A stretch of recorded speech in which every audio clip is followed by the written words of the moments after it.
Hey everyone, welcome back. My name is Fallout, and today I have 27 tips and tricks on how to do a little better in Apex Legends. Let's not waste any time. Caustic's tactical ability, the Nox gas trap. They normally activate and produce gas when shot, or if you get too close to them. To get rid of them safely, don't shoot them in the middle, shoot them at the gold ring at the very bottom. That actually quickly nullifies the trap, makes them disappear. Lifeline's tactical ability, the Doc Heal Drone. It can actually heal anyone, even enemies, not just allies. If you kill an enemy lifeline who was healing up, take it for yourself. You earned it. When parkouring over walls and ledges, you can actually pause at the top of your climb and look around before going up and over the ledge. You can do this to check for danger up ahead without exposing the majority of your body. You can climb doors as a way of getting to higher ground. Not a problem if you're Pathfinder, but if you're not, it's helpful to get to higher places without needing to look for a staircase first. Helmets reduce incoming headshot damage. The amount of damage reduced depends on the tier of your helmet. White helmets reduce incoming headshot damage by 10%, blue tier is by 20%, and purple or gold tier will reduce it by 25% overall. Protect your noggin, forehead. Despite what it might feel like, all characters in the game move at the same speed. In terms of running, no one character is faster than another. That was actually confirmed by one of the senior game designers at Respawn on Twitter. Again, it might feel like some characters are a little slower because they have a higher camera height and a slower arm moving animation. Speaking of character height, it's also been confirmed that for the time being, characters in Apex have different hitbox sizes. Wraith is the tiniest character in the game and therefore has the smallest hitbox, making her a harder target to hit overall. Gibraltar currently has the biggest hitbox in the game and is overall a 140% larger target than Wraith. Yikes. Not every character in the game has the exact same recharge time for their tactical ability and their ultimate ability. The following chart comes courtesy of allgamers.com. Pathfinder and Mirage have the fastest recharge time on the tactical ability side at 15 seconds each. Lifeline's ultimate has the longest cooldown in the game at 6 minutes, meanwhile Wraith and Caustic's ultimates only take 2.5 minutes to fully recharge, and Pathfinder's zipline is the fastest in the game at 1 minute and 30 seconds. Putting down your weapon will make you run faster than you normally would if you had your weapon out. I think most players know that already, but you should also know that sliding while running makes you go even faster. And not just when you're going downhill. Even on flat ground, occasionally sliding when running pushes you forward faster. And that's true for if you have your weapon out or not. There's no fall damage in Apex, but when you hit the ground after a big fall, there are landing animation frames that slow you down a little bit before you're able to start running again. If you melee just before you hit the ground, you will essentially bypass those frames and you'll be able to start running much faster when you hit the ground. It's pretty easy to mess this up though, you have to work on the timing. You can block doors by standing in front of them. That can be pretty handy if you're trying to prevent an enemy from coming inside to an area where you and your teammates are trying to recover. Remember, you can open doors and close doors and block them even when you're downed. For any edgy Caustic mains out there, his tactical gas traps can also block doors on their own. Not a bad idea to place 1 or 2 down to block a door at the beginning of the game when you're scrambling around to grab loot in a hot area. By doing that, you can prevent enemy players from running into the same building that you're in and ganking your weapons. If you want to get through a door that happens to be blocked either by a player or by an object, remember you might not be able to open it, but you can destroy the door. Explosions work, or better yet, you can just kick the door down with 2 melee hits. That will work even if an enemy is standing right there blocking the way. Bruce Lee that sumbitch and get in there. Gold tier helmets, backpacks, and revive shields don't offer anything different in terms of regular stat bonuses. And by that, I mean the gold body armor provides you 100 armor points, which is the same as the purple tier body armor. The gold helmet offers 25% headshot damage reduction, which is the same as purple tier. Each gold gear gives a unique individual benefit. The body shield allows you to to completely regenerate your shields after performing an execution on a downed enemy. Executions are tricky to pull off because by nature you're performing them while members of the enemy team are still alive. The golden helmet gives you a faster tactical and ultimate ability recharge, which is huge. The backpack, probably my favorite of the bunch, allows you to use healing items 50% faster than normal. Finally, the golden knockdown shield gives you the ability to revive yourself when knocked one time. If you get the golden knockdown shield, be very careful and smart about when you use it. If your team looks like they've already won the firefight, maybe let them pick you up. But if your team is under heavy fire, looks like you're about to lose,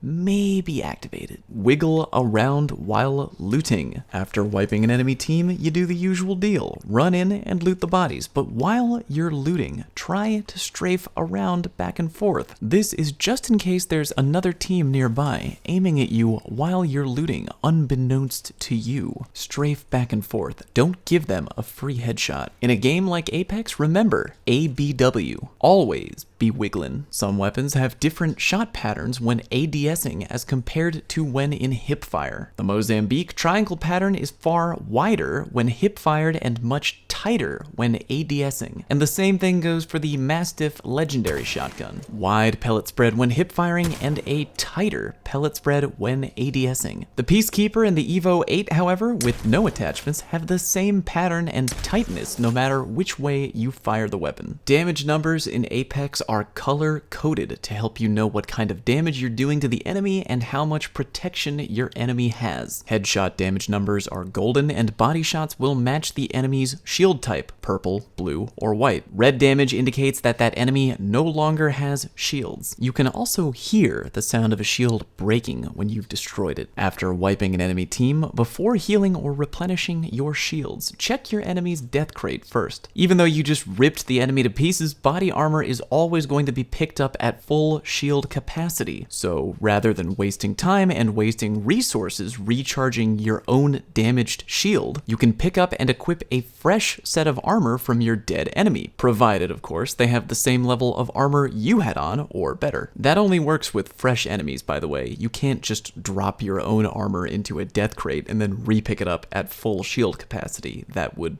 be dumb. There are ways to tell when an engagement with the enemy team is over and every member of the enemy team is dead. The easiest way to tell, of course, is that the enemy you just beat doesn't get knocked down, they just flat out die. If your teammate is fighting the last player though, and you don't see it happening, you can still tell due to the team wipe audio cue. When you hear that, it means that the team has been eliminated. Once there are 9 players left on the field, the player count number will be hidden. There's kind of a way to keep track of it though. If you saw what the number was right before the feed went from 4 teams to 3, remember that number and then subtract by 1 every time the squad's left icon flashes red, because that means a player just died. I mean, you can also see it in the kill feed when a player dies, but I think watching the red flash is a little bit easier. Hard to keep track of in the middle of a fight, but if you can, you'll know exactly how many enemies are left at all times. Minus your team, of course. Respawn zones are one-time use only, and I don't just mean for your team, I mean for everyone. After reviving a teammate with the respawn zone, it gets taken away for all teams until the match is over. Make sure you keep that in mind when deciding which respawn zone to use on a friend. The ping system in Apex is incredibly helpful, and you should use it all the time. You know what's annoying? When a teammate pings a really good piece of gear and you're like, hey, you know what? I'll get that in a minute. And then after a minute, you forget where the gear was, right? Wrong. If a teammate pings something very important that you really want to pick up, be sure to look at the item on your HUD and ping it back. Doing that will guarantee that the object your friend pinged for you will not eventually disappear after a little bit of time has gone by. Makes keeping track of gear on the map much